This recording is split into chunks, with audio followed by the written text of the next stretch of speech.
Ito lang masasabi ko, Diyos ko po, Rudio. Of course, parang reality show siya, no? It is a reality show. I don't know exactly what happened there, pero it was a flop. Meme! Oh my God, but wait. But wait, there is more. Yes, there is more. And I tell you, I was more impressed kay Ayeji. Oy mga kuya-kuya, this is Kuya Mike, ang Kuya News America. This is for the kuya-kuya list.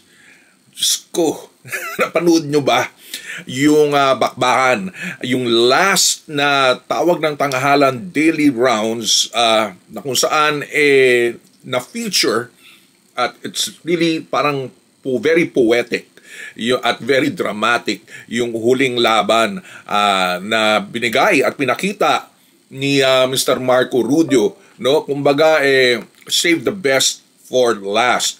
Okay? So I'm sure napanood nyo yan, no? Kung kayo ay tawag ng tanghalan aficionado, napanood nyo talaga to. And ito lang masasabi ko, Diyos ko po, Rudio. Di ba? Diyos ko po, Rudio.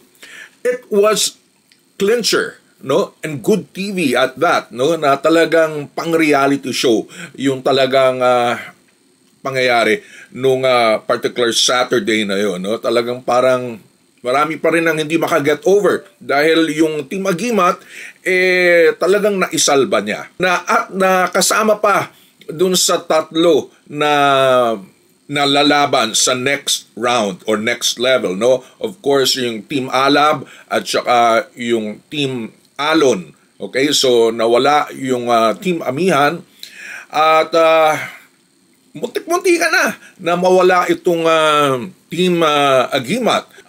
Pero I think really he deserved it, no? He did deserve na manalo by a mile ni Marco Rudio. And again, it was just so good TV. Ito yung mga talagang parabang nakapangilabot na parabang, of course, parang reality show siya, no? It is a reality show na talagang mapapaisip ka. He did save this group. But more than that, we are seeing a possible winner kay Marco Rudio. Of course, I'm not new to Marco Rudio. Na kilala ko na siya even nung season 6, no? Kung saan nanalo si Laika Estrella, no? At that time parang na-disappoint pa nga ako nung lumaban siya si Marco Rudio dahil parang what he did was a fast song in Filipino and I don't know exactly what happened there, pero it was a flop.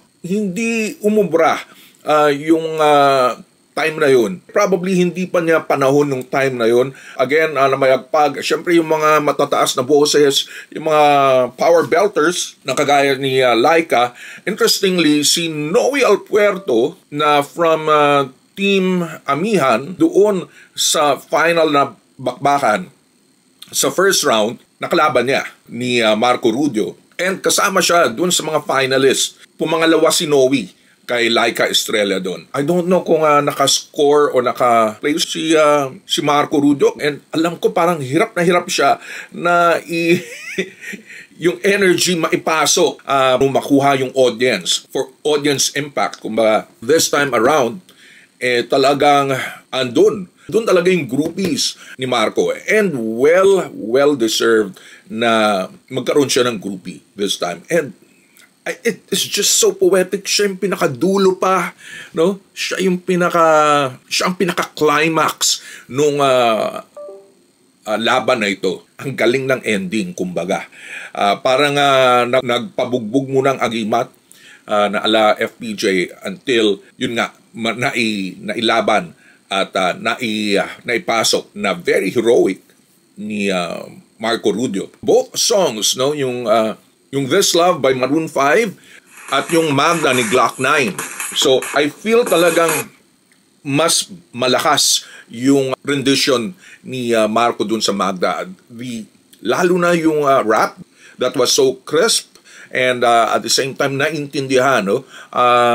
Ewan ko, parang may nakaraan lang, may nag-audition na kung saan sa ibang bansa, no, not in the Philippines, na pero Filipino pa rin, pero hindi kasing galing ng pag-rap. Ito talaga very crisp, na maayos, na malinis ang pagka-rap. As I check it, nailaban na ni Marco yung kanta na ito sa Tawag ng Tanghalan. No? And this was in May of 2022. So, it's been 3 years. So, right timing, right song na panlaban. Kudos to Marco and kudos sa mga nakapasok. It's going to be really intense na labanan. Makakahinga na ba si Marco?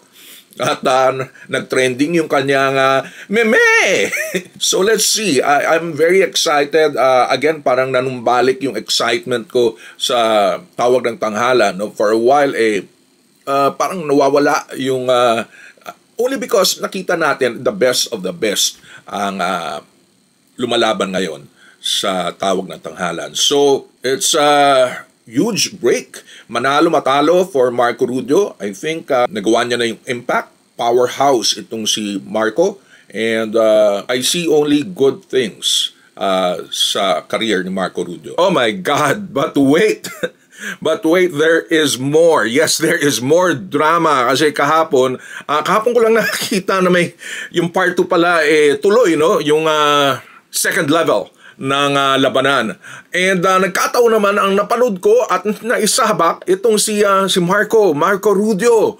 Okay, so that is already exciting dahil dati huling-huli siya, ngayon naman on the third day lumaban na siya dun sa second tier ng rasbakbakan na ito. Talagang akala ko tapos na, no? At least yung itong vlog na ito, pero hindi, dudugtong na lang natin. And interestingly enough, kalaban niya yung isa, o probably pinaka-paborito ko, no? Si Ayeji Paredes. Oh my gosh, parang napatayo ako doon na lumaban yung dalawa.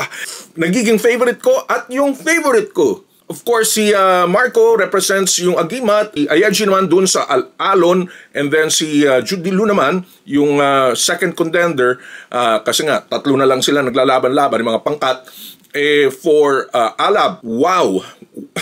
Talagang madrama itong ginagawa ni Marco Rubio, no? Si Marco, hindi ako familiar doon sa kanta na binigay niya, pero alam ko yung Superwoman ni Ayeji, no? It's a very classic na yan, no? Na kanta.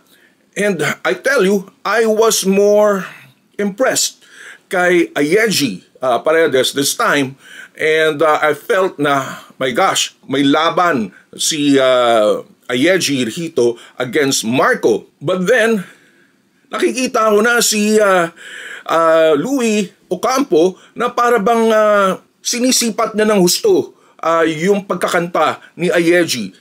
I don't think he was as impressed compared to Pops Fernandez and Dingdong Avansado at tumayo pa at the end of ng kanta ni Ayeji at nagbigay ng standing ovation. Pero sabi ko, baka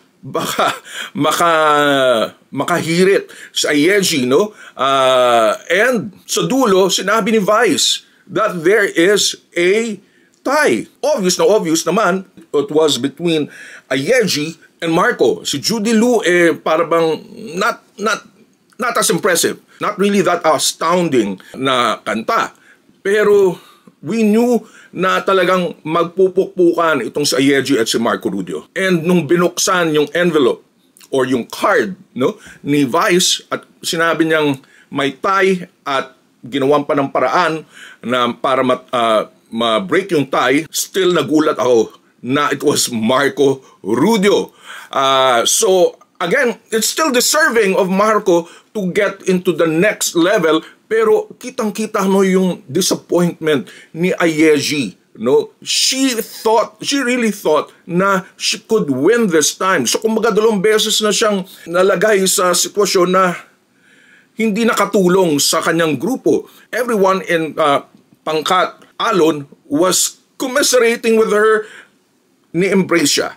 But that's how this reality show is all about. You know, the excitement and the interest and the twists and turns ng mga pangyayari. How would you have conjured na yung dalawang magagaling maglaban this time? Alright, so big applause to both and congratulations kay Marco, no? I think you're almost there, no, na sabi nga kuhang-kuha mo yung audience this time. I'd like to think Kayeji will still continue with her journey here. It is just mind-blowing na si Marco Rudio talagang lumalaban. And so ito na. Again, thank you. Ito po ulit si Kuya Mike of The Kuyakulist. Until next time.